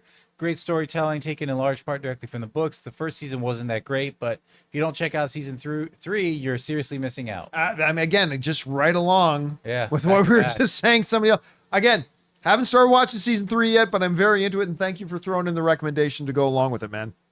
All right, what's next? Calvin says, hey, John, I remember from the time all the talk on Batgirl Scoop 2 Acme came out, some talk about they're needing to destroy all the footage in order to get the tax money. Are we sure those still exist? Was the information wrong? Thanks and all the best. There is no law on the books anywhere that says you have to destroy all the footage. Nothing of that exists. It's like anything else in business. Like if I own a computer, right?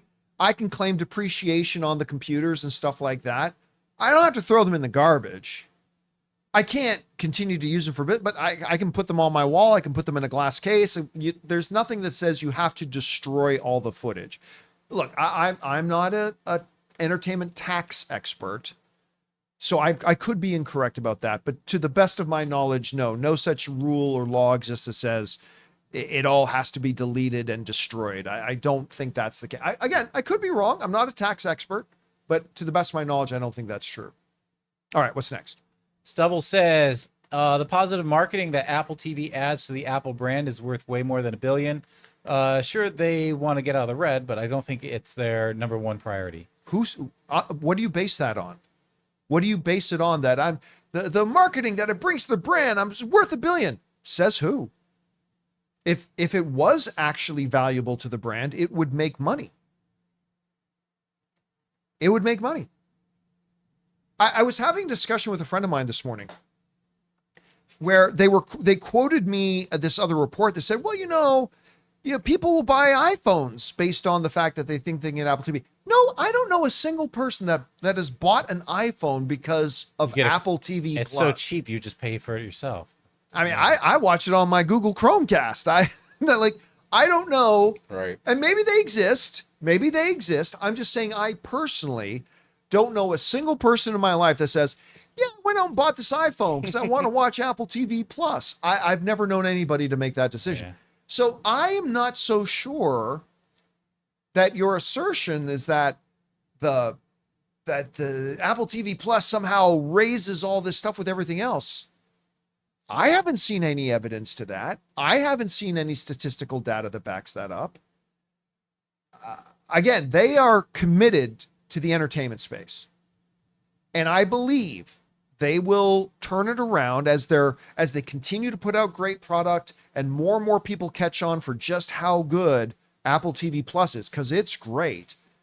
I believe they'll, then lose $500 million in a year, then maybe $250 million, and then maybe they'll break even, and then maybe they'll start making money. But I don't believe right now at all that just having Apple TV Plus raises awareness or anything for the other Apple products by $1 billion. I don't believe that's true. Anyway.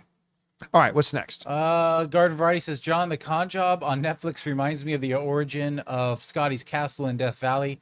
He conned a Chicago newspaper man out of millions to invest, quote unquote, in a non-existent gold mine.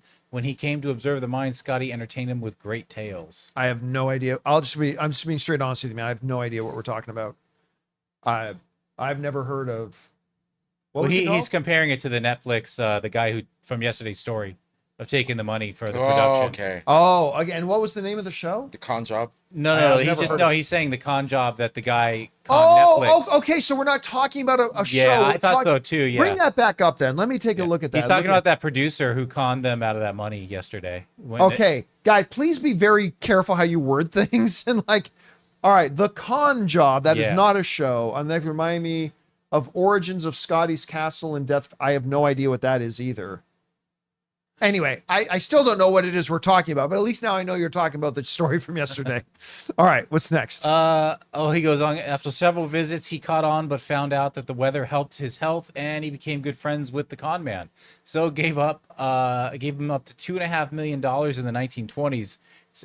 It's still Scotty's Castle, still in Death Valley National Park, but currently closed. I've been to Scotty's Castle. I didn't know there was a swindling job in the building of that castle there, but interesting. All right. But I don't think Netflix is going to be friends with that producer. No, that's not a relationship that's ever getting. Why not? All right, what's next? Yeah, that's him. Why not? Let's be friends. Sin Vendetta says, so I'm going. I think this is the last of the tips. I'm going to see Snow White at AMC Tyler tonight, and out of curiosity, just checked each showing to see how it's selling. And I've never seen an opening day for a high-profile movie so empty. I'm very curious how much this movie will earn this weekend. I'll tell you what, I looked it up myself. I am also going to see Snow White tonight at the Tyler Galleria AMC. And out of curiosity, I looked it up myself. A lot of empty seats, man. I actually want to go see Last Breath. Instead. Well, we're talking about Snow White though now. Right now. I have it. I mean, it's not the theater wasn't empty right by any stretch, but a lot of empty seats. Now they're saying the Hollywood Reporter said that the final projection numbers was $53 million opening weekend. And there's going to be a lot of kids to go see it, and a lot of kids aren't going to go see it on Thursday. Okay, so I get that. A lot of families aren't going to take their kids to go see it on Thursday. They're going to go see it Friday or Saturday or Sunday. I get that. But yeah, man, I'm just saying, there's a bunch of empty seats in my Thursday one. Again, the Saturday, Sunday numbers are going to be the real. So maybe it hits 50 million, maybe it does not. But we'll see. Hopefully. All right, let's go over to our channel members. We ask our channel members almost every day, not every day, but almost every day when we know we're going to have time, to see if they've got some questions to fire in. So what are some of our channel members? All right, Alan says, happy Thursday. Thank you all so much for the content. I feel since watching your show, I've been bringing more friends to watch movies with me in theaters. Nice. And I've been telling my coworkers that they actually do make original content, but they don't go watch and support it. Thank you for equipping me to continue fighting the good fight. Yeah, you're not wrong. Again, like I said, that is one of my biggest pet peeves when I hear people say they don't make original content anymore. Well, let me list these. Have you seen them? No. Are you gonna? No. Like, how many times have we done the little exercise? Let's bring up the release calendar. And we brought up the release calendar, like original, sequel, remake, original, remake, original, sequel, original. comic book movie. Like we've done it a bunch of times. I mean, there is more original film. This is not an opinion. This is a statistical fact. There is more original film made today than any other time in Hollywood history. People just don't either talk about it or they don't go support it. And the poster child for that, for me, still is now an older movie, but is still Ryan Gosling, Russell Crowe's, directed by Shane Black's The Nice Guys. Again, this is not the only example. It's just the poster child for it. A wonderful, fun, original movie, and nobody went to go see it. That's just the thing. Whenever I hear people think they sound smart when they go, Hollywood doesn't make original film anymore. They actually make more original film today than any other time in history. That's just the facts. And it drives me crazy when I hear people say that. All right, what's next? We got Joe, who says, was wondering if you heard anything about Alien Earth and when it was coming out, and if you were able to see the new trailers for it. All I know is summer of this year. Well, you can just do a simple Google search for the release date. I don't know it off the top of my head. I don't really know anything about it other than the fact that it's aliens and it's taking place on Earth, but I do love the showrunner. I'm excited about it. I am. I'm stoked for it. I can't wait to see it. And I am somebody who had totally given up on Aliens and Predator. I have somebody who for a couple of years now, I just thought Aliens and Predator were both franchises that were dead. And then they made Prey, which was great. Didn't do well, but it was great. And then they made Alien Romulus, which was great. So there could be a great future for it now. Yeah, as far as I know, it's still listed as a summer 2025. All right, what's next?